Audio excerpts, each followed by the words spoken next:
Hello everyone. स्वागत है आपका पाठशाला ऋषिकेश के यूट्यूब चैनल पर। तो आज हम स्टैटिक जीके का ये अगला वाला पार्ट करने जा रहे हैं। स्टैटिक पार्ट में आपके जीएस के सभी पोर्शन को कवर किया जाएगा। अगर आप उत्तराखंड पुलिस की तैयारी कर रहे हैं तो ये एक अच्छा प्रैक्टिस सेट का काम करेगा आपका। और साथ ही साथ एंशियंट हिस्ट्री को कवर कर रहा हूँ मैं, और मॉडर्न हिस्ट्री की काफ़ी सारी वीडियोज़ आपको मिल जाएंगी। एंशियंट हिस्ट्री के 3 पार्ट हमने कर दिए हैं, जिसमें बुद्धिज़्म, जैनिज़्म और सिंधु सिविलाइजेशन, या आप कह सकते हैं कि इंडस सिविलाइजेशन, सिंधु सभ्यता को हमने कवर किया है। ठीक है, बुद्धिज़्म और जैनिज़्म को। तो स्टैटिक जीके की बात करते हैं, सभी चीज़ें इसमें कवर होंगी। आपको फटाफट क्वेश्चन पढ़ना है और कोशिश करनी है कि आप आंसर कर पाएँ। ठीक है, जल्दी से आंसर कीजिएगा। अगर ना कर पाएँ तो नोट कर लीजिएगा। कई क्वेश्चन आपको स्टैटिक टाइप के मिलेंगे, कॉन्सेप्ट बेस्ड मिलेंगे, और प्रीवियस ईयर क्वेश्चन के बेस पर ये बनाया गया है। जिस तरह का पेपर आता है किसी भी एग्जाम में उस तरीके से। तो ध्यान दीजिए, पहला क्वेश्चन है, किस देश का राष्ट्रीय पशु पवित्र गाय है ना? गाय किस देश का राष्ट्रीय पशु है, ये पूछा गया है। 4 ऑप्शन है, नेपाल, इंडोनेशिया, भारत, भूटान। आंसर हो जाएगा नेपाल। हमें कोशिश करनी है कि हम जल्दी आपको क्वेश्चन पढ़ाएं और फटाफट इसके आंसर करके आगे चलें, ताकि कम टाइम में आप ज़्यादा प्रैक्टिस कर पाएँ, है ना। साथ साथ इसके एक्सप्लेनेशन को देखते चलिएगा। नेपाल का राष्ट्रीय पशु गाय है, बात बिल्कुल सही है। जबकि भूटान, भारत एवं इंडोनेशिया में क्या क्या है? भूटानी टकिन, बाघ और कोमोडो ड्रैगन, ये हैं इसके एक्सप्लेनेशन, और आप देख सकते हैं। नेक्स्ट क्वेश्चन है, नेक्स्ट क्वेश्चन को ध्यान से देखिएगा। ईंटों के निर्माण के लिए निम्नलिखित में से कौन सी मिट्टी का प्रयोग किया जाता है? हम ज्योग्राफी में पढ़ते हैं कि जो ईंटों का निर्माण है ना, या सॉरी माफ़ कीजिएगा, हम ज्योग्राफी में पढ़ते हैं कि मिट्टी के प्रकार कौन से हैं, टाइप्स ऑफ सॉइल कौन से हैं, टाइप्स ऑफ सॉइल पढ़ते हैं, है ना। उनमें से ये टाइप है। और यहाँ पर पूछा है कि ईंटों के निर्माण के लिए कौन सी मिट्टी का प्रयोग किया जाता है। 4 ऑप्शन है, पिटमय, कार्बनिक, लेटेराइट, लवणीय, लाल पीली मिट्टी। आंसर हो जाएगा लेटेराइट मृदा, लेटेराइट मिट्टी या लेटेराइट सॉइल। एक्सप्लेनेशन देखिएगा। लेटेराइट मृदाएं फसलों की कृषि के लिए पर्याप्त उपजाऊ नहीं है। फसलों की उपज के लिए इसमें खाद और उर्वरक की भारी मात्रा डालनी पड़ती है। मकान बनाने के लिए लेटेराइट मृदाओं को प्राय ईंटों के रूप में काट लिया जाता है, यानी कि ईंटों को बनाने में लेटेराइट मृदा का प्रयोग होता है। अगला क्वेश्चन है, निम्न में से किसको भारत की श्रिम्प्स का मतलब होता है झींगा, राजधानी कहा जाता है? देखो, आप सभी आंध्र प्रदेश पढ़ते होंगे, तो आंध्र प्रदेश बिल्कुल सही है, कोई दिक्कत की बात नहीं। लेकिन ध्यान देना कि इसका आंसर हो जाएगा नेल्लूर। ठीक है, आंध्र प्रदेश में ही है। तो थोड़ा सा डीप में चले गए थे, ऐसे क्वेश्चन फैक्चुअल चीज़ें आपको देखने को मिलेगी। ग्रीन पार्क स्टेडियम कहाँ है? तो स्टैटिक है, मिसलिनियस से आया है ग्रीन पार्क स्टेडियम। इससे पहले हम एक वीडियो स्पोर्ट्स ओरिएंटेड कर चुके हैं, स्पोर्ट्स से रिलेटेड किए हैं, तो वहाँ पर ये कवर किया गया। बेंगलुरु, देहरादून, चंडीगढ़ और कानपुर। तो कानपुर हो जाएगा। अगर आप ईडन गार्डन को याद कर रहे हैं तो ईडन गार्डन कोलकाता में है, लेकिन ग्रीन पार्क स्टेडियम है और ये यूपी में है। यूपी है कानपुर में, कानपुर है यूपी में। ठीक है, आगे चलते हैं। सिखों के धार्मिक स्थलों में निम्न में से कौन सा स्थल भारत में नहीं है? सिखों के जो धार्मिक स्थल होते हैं, जिन्हें आमतौर पर आप कहते हैं गुरुद्वारा, तो यहीं पर गुरुद्वारे के बारे में बताया गया। कौन सा गुरुद्वारा भारत में नहीं है? ननकाना साहिब, नांदेड़, पौंटा साहिब, ये पौंटा साहिब है, केशरगढ़ साहिब। ठीक है, तो जरा इसका देखना। ननकाना साहिब पाकिस्तान वाले कॉरिडोर पंजाब में है ना, पाकिस्तान वाले पंजाब में है, तो ये आंसर कई बार न्यूज़ में रहता है, ये इसका आंसर हो जाएगा। नेक्स्ट क्वेश्चन की तरफ चलते हैं। आनंद वन स्थापित करने के लिए कौन विख्यात है? 4 ऑप्शन आपके सामने है कि आनंद वन को किसने एस्टेब्लिश किया था। देखिए, अगर आप ये मेरे साथ कर रहे हैं तो आप एसएससी के सभी एग्जाम, यानी कि एसएससी, सीजीएल, है ना, सीपीओ जो पैरामिलिट्री फोर्स का होता है, सीएचएसएल एग्ज़ाम जैसे एग्ज़ाम कवर कर लेंगे। ठीक है, साथ ही आप जो स्टेट एग्ज़ाम होते हैं, स्टेट एग्ज़ाम में स्टेट सर्विस पीएससी का एग्ज़ाम है, पुलिस का एग्ज़ाम है, पटवारी का एग्ज़ाम है ना। अगर आप पटवारी की भी तैयारी कर रहे हैं तो पटवारी का भी जो एग्ज़ाम है वो उसकी भी तैयारी यहाँ से हो जाएगी। और आपने अगर पढ़ रखा है, सेल्फ स्टडी किया हुआ है, तो और ज़्यादा इंपॉर्टेंट है आपके लिए। आंसर हो जाएगा बाबा आमटे। जिन्हें नहीं मालूम है आज जान लीजिए कि आनंद वन की स्थापना में क्या महत्व था। आनंद वन महाराष्ट्र के चंद्रपुर शहर में स्थित एक आश्रम है, जहाँ विकलांग और कुष्ठ रोगियों के पुनर्वास और देखभाल की उचित व्यवस्था की गई है। कब स्थापना हुई थी? 1948 में। किसने की थी? समाज सेवी बाबा आमटे ने। यही आंसर बताए हैं आपको। आगे चलते हैं। विश्व रिकॉर्डों की पहली गिनीज पुस्तक किस वर्ष प्रकाशित हुई थी? गिनीज वर्ल्ड रिकॉर्ड ये बहुत बार सुनते होंगे, बार बार आता होगा कहीं ना कहीं, अभी आपने न्यूज़पेपर में सुना होगा कि फला फला व्यक्ति हैं जिन भाई साहब ने या मैडम ने बना दिया है गिनीज वर्ल्ड रिकॉर्ड। तो जिसने भी बनाया है ये पहली बार कब लॉन्च हुई, कैसे लॉन्च हुई, तो ये बताने के लिए आपको बता रहे हैं कि ये हुई थी 1955 में पहली बार गिनीज वर्ल्ड रिकॉर्ड की बुक। ठीक है, विश्व रिकॉर्डों के लिए प्रकाशित की जाती है, मतलब इसमें जो जितने भी वर्ल्ड रिकॉर्ड होते हैं उनको छापा जाता है, जिन्हें हम गिनीज बुक का कहते हैं। का प्रथम प्रकाशन कब हुआ था? तो 1955 में हुआ था। इसका प्रकाशन कौन करता है? तो ये भी याद कर लो, जिम पैटिशन ग्रुप। देखो इसे बोलते हैं जर्नल अवेयरनेस का पार्ट। ठीक है, कि ये न्यूज़ में चीज़ें रहती हैं लेकिन हमें उसके बारे में कितनी जानकारी है, तो इस तरह से प्रीवियस ईयर पेपर में क्वेश्चन आया हुआ है, वहीं से हम लेकर के आए हैं। क्वेश्चन है प्रथम भारतीय उपग्रह कौन सा था, है ना, सैटेलाइट जो है वो कौन सा था, पहला पूछा है। बहुत लोगों को ये क्वेश्चन आसानी से याद होता है, तो इसकी जानकारी थोड़ी सी और ले लो, ईयर भी याद कर लो। भारत का अंतरिक्ष में प्रक्षेपित प्रथम उपग्रह आर्यभट्ट है, बात बिल्कुल सही है। इसका प्रक्षेपण तत्कालीन सोवियत संघ यानी कि यूएसएसआर या रशिया के टाइम पे, वर्तमान रशिया हम उसे कहेंगे, केंद्र से स्पुतनिक यान से कॉस्मोस 3M प्रक्षेपण यान द्वारा 19 अप्रैल 1975 को किया गया। ठीक है, तो डेट याद रख लें, 19 की बात है और 1975 की ये बात है। आगे चलते हैं। निम्न ग्रैंड स्लैम टाइटलों में से किसको रोलैंड गैरोस के नाम से जाना जाता है? किसको रोलैंड गैरोस के नाम से जाना जाता है? 4 टेनिस ग्रैंड स्लैम आपको दिए गए हैं, है ना। अगर आप ध्यान से देखें तो ये इसी क्रम में होते हैं जिस क्रम में लिखे हुए हैं, मतलब साल में सबसे पहले ऑस्ट्रेलिया होता है, फिर फ्रेंच होता है, फिर विंबलडन होता है और फिर यूएस ओपन होता है। बात बिल्कुल सही कि इसी क्रम में होते हैं। किसे रोलैंड गैरोस कहते हैं? तो फ्रेंच को कहते हैं। इसी पर एक डिटेल्ड वीडियो पाठशाला की जो लेक्चर लिस्ट है बाय अनामिका मैम, जो अनामिका मैम कवर करती हैं, है ना, करंट इश्यूज़ को लेकर के, तो अनामिका मैम ने किया हुआ है। तो आप देख सकते हैं कि अनामिका मैम ने इन सभी पर और डिटेल्ड वीडियो बनाई हुई हैं, तो आप वो चेकआउट कर सकते हैं। फ्रेंच ओपन की बात है, इसे ही रोलैंड गैरोस कहा जाता है। ये थोड़ी सी इसके बारे में डिटेल है कि रोलैंड गैरोस के नाम से भी जाना जाता है किसे? फ्रेंच ओपन ग्रैंड स्लैम प्रतियोगिता को। फ्रेंच एविएटर विमान चालक थे रोलैंड गैरोस के नाम पर 1928 से स्टेडियम का नामकरण करने के बाद से इस टूर्नामेंट को रोलैंड गैरोस के नाम से भी जाना जाता है। तो कई बार ये पूछ लिया जा सकता है कि रोलैंड गैरोस जो थे वो कौन थे? फ्रेंच एविएटर विमान चालक थे, याद रखिएगा। आगे चलते हैं।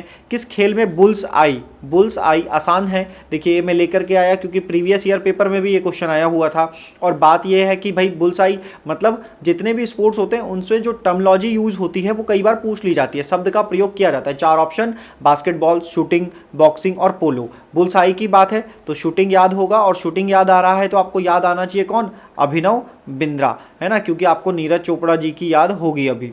चलिए, बुल्स आई शब्द का प्रयोग कहाँ से होता है? तो शूटिंग में होता है, यही इसका है। अगला चलते हैं क्वेश्चन की तरफ। एजरा कप का संबंध किस खेल से है? शायद आप में से कई लोगों को लगे कि ये तो बहुत ज़्यादा इंपॉर्टेंट नहीं है, हमें तो ये क्वेश्चन आता है कि एजरा कप का संबंध किस खेल से है। तो आप में से बहुत सारे लोग इसका आंसर कर देंगे भाई पोलो से है।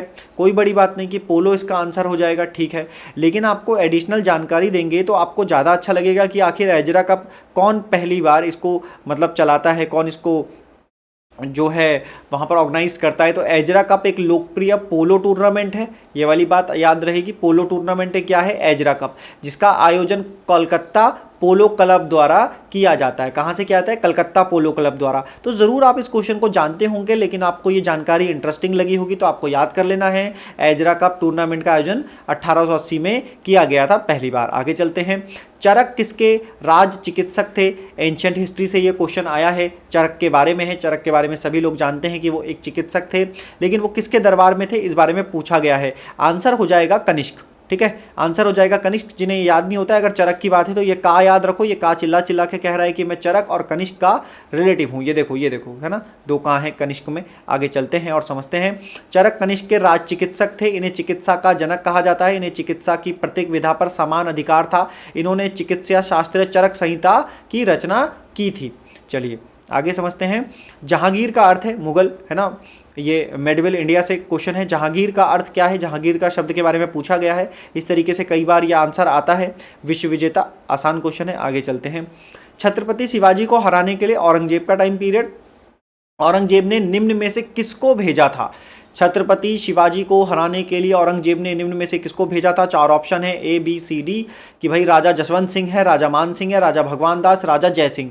तो छत्रपति शिवाजी महाराज की बात है, आंसर हो जाएगा ये वाला, राजा जय सिंह को भेजा था। अब जय सिंह को कैसे भेजा तो सुनिएगा, छत्रपति शिवाजी को हराने के लिए औरंगजेब ने राजा जय सिंह को भेजा। दोनों के मध्य पुरंदर की संधि 11 जून 1665 को हुई। कई बार आपसे सवाल आता है कि भाई पुरंदर की संधि किस किस के बीच हुई, तो आप तो याद रखते हैं कि शिवाजी और जय सिंह के बीच हुई। बात भी सही है कि जय सिंह के बीच हुई, ठीक है। तो उसी तरह से वो क्वेश्चन था, थोड़ा सा क्वेश्चन की भाषा बदल दी, क्वेश्चन उसी प्रकार से लिखा गया था। आपको ये इन्फॉर्मेशन देनी थी ताकि आपके डेटाबेस में ये भी ऐड हो जाए कि 11 जून 1665 को शिवाजी और जो जय सिंह है इनके बीच में क्या हुई, एक संधि हुई जिसे हम पुरंदर की संधि कहते हैं। होम रूल लीग की स्थापना की गई थी इस दौरान, है ना। ये 4 चीजें हैं, आपको देखना है कि बंगाल विभाजन के समय की गई, प्रथम विश्व युद्ध के दौरान की गई, जलियांवाला बाग हत्याकांड के बाद हुआ, या 1906 ईस्वी के कांग्रेस अधिवेशन के दौरान हुआ। अब तक आप पढ़ते आए होंगे, अगर आपको याद होगा होम रूल लीग के बारे में, तो 1916 में हुई है ना। पहले की है बाल गंगाधर तिलक ने की है, और उसके बाद 1916 में ही किसने की है, तो आप बताओगे कि एनी बेसेंट ने की है, ठीक है। कोई बुरी बात भी नहीं है। तो अगर ये टाइम पीरियड याद है तो प्रथम विश्व युद्ध का भी टाइम पीरियड आपको याद आता होगा, जो 1914 से 1918 के ड्यूरेशन में रहा है, ठीक है। आगे चलते हैं। इन्फॉर्मेशन और क्वेश्चन दोनों जो हैं वो इस तरह से हैं कि आपके आने वाले क्वेश्चन से रिलेट कर पाएँ। बाल गंगाधर तिलक एनी बेसेंट द्वारा अलग अलग की गई थी, या प्रथम विश्व युद्ध 1914-18 के दौरान हुआ था। अगले क्वेश्चन की तरफ देखते हैं। चीन की ग्रेट वॉल आपने सुनी होगी, चीन की महान दीवार जो अंतरिक्ष से भी दिखाई देती है, का निर्माण किसने कराया था? चीन की महान दीवार ग्रेट वॉल का किसने निर्माण करवाया था? तो इसका आंसर हो जाएगा शी हुआंगती इसका आंसर है। याद कर लीजिएगा, रट लीजिएगा, क्योंकि एक फैक्चुअल क्वेश्चन है, स्टैटिक है तो याद रखेंगे। आगे चलते हैं। 1956 में राज्यों का पुनर्गठन करने से क्या बने थे? जब 1956 में भाषा के आधार पर राज्यों को परिवर्तित करने की बात थी, तो भाई कितने राज्य बने थे और क्या सिस्टम था? तो देखो आंसर हो जाएगा कि 14 राज्य बने थे, ठीक है, और 6 बने थे संघ राज्य क्षेत्र। ये तो 6 ही है और ये बने थे 14, तो ये इसका आंसर है। एक्सप्लेनेशन समझना क्या है। 1956 में राज्यों का पुनर्गठन करने से 14 राज्य क्रमशः आंध्र प्रदेश, असम, बिहार, मुंबई, केरल, मध्य प्रदेश, मद्रास, मैसूर, उड़ीसा, पंजाब, राजस्थान, उत्तर प्रदेश, पश्चिम बंगाल, जम्मू कश्मीर बने, तथा 6 केंद्र शासित प्रदेश भी बने, वो ये रहे, ठीक है। अंडमान और निकोबार द्वीप समूह इसमें है। आगे चलते हैं। संविधान में मौलिक कर्तव्य यानी कि फंडामेंटल ड्यूटीज को किस संविधान से ऐड किया गया? तो आर्टिकल आपको याद आता होगा, क्योंकि हम मौलिक कर्तव्य की बात कर रहे हैं, तो 51A में होता है। किस संशोधन द्वारा ऐड किया गया? तो आप में से बहुत सारे लोग जानते होंगे, 42वां संविधान संशोधन, जो कब किया गया था? 1976 में किया गया था, ठीक है, 1976 में किया गया था। तो ये आपको याद रखना है। 1976 में मौलिक कर्तव्य ऐड किए गए थे सरदार स्वर्ण सिंह समिति की अनुशंसा पर। ये उसकी एक्सप्लेनेशन है। सरदार स्वर्ण सिंह समिति कब 42वां संविधान संशोधन किया? 1976 के द्वारा, और इसमें ये सारी चीज़ें ऐड कर ली गई। ये एक बार आप पढ़ लीजिएगा फटाफट से। अगर आप चाहें तो आप क्या कर सकते हैं, आप स्क्रीनशॉट भी ले सकते हैं, ठीक है। ये भी बात आपको फंडामेंटल ड्यूटीज़ के बारे में पता चलेगी, जब उसमें पहले वो 10 थी, और जब ये वाला अमेंडमेंट किया गया, 86वां संविधान संशोधन किया गया 2002 में, जिसमें ऐड किया गया 6 से 14 वर्ष की आयु के बच्चों के लिए शिक्षा के अवसर प्रदान करना। आगे चलते हैं। भारतीय संविधान का कौन सा अनुच्छेद यह निर्धारित करता है कि राजकीय नीति के निदेशक सिद्धांत किसी न्यायालय द्वारा लागू नहीं किए जा सकते? देखिए, इससे पहले बात थी फंडामेंटल ड्यूटीज़ की, अब बात की जा रही है directive principle of state policy की, डीपीएसपी की। Directive principle of state policy क्या है? DPSP, directive principle of state policy जो है 36 से 51 तक राज्यों को निर्देश दिए गए कि वो मतलब कैसे चले। अब ये निर्देश है, आदेश नहीं है, तो इस पर कहा गया कि भाई नागरिक जो है वो इसको लागू करने के लिए नहीं जा सकते न्यायालय, ठीक है, नहीं जा सकते। तो ये लिखा हुआ है आर्टिकल 37 में, ये नोट कर लीजिएगा, याद कर लीजिएगा अगर आपने पहले नहीं पढ़ा है इस तरीके से। तो यदि सरकार द्वारा राज्य नीति के निदेशक सिद्धांतों को लागू नहीं किया जाता तो एक नागरिक निम्नलिखित में से किसके पास जा सकता है? देखो, राज्य के नीति निदेशक बोला, मतलब directive principle of state policy बोला। लास्ट क्वेश्चन में मैंने आपको बताया है कि वो क्या करेगा, 37 में लिखा है कि न्यायालय नहीं जा सकता, तो कहीं नहीं जा सकता है, इनमें से कोई नहीं। वो राज्य की इच्छा पर निर्भर करते हैं, अगर राज्य को ठीक लगे तो उस तरह से उसको इम्प्लीमेंट किया जाएगा। नेक्स्ट में देखते हैं, ये उसकी एक्सप्लेनेशन है, इसको पढ़ लीजिएगा एक बार, आपके लिए छोड़ दे रहा हूँ। अगर आपको ठीक लगे तो ये समझिएगा कि स्क्रीनशॉट इसकी ले सकते हैं ताकि आपके कॉन्सेप्ट और बिल्ड हो जाएं।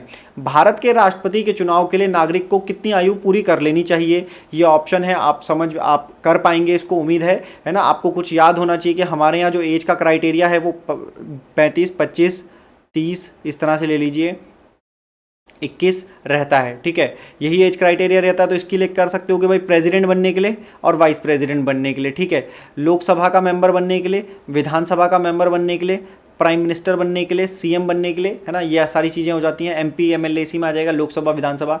ये जो है राज्यसभा के लिए हो जाएगा, और 21 हो जाएगा आपके मेयर के लिए, और आपकी ग्राम पंचायत के लिए जो एज होती है वो 21 साल होती है। तो आंसर मिल गया होगा, आसान बात है। आगे चलते हैं।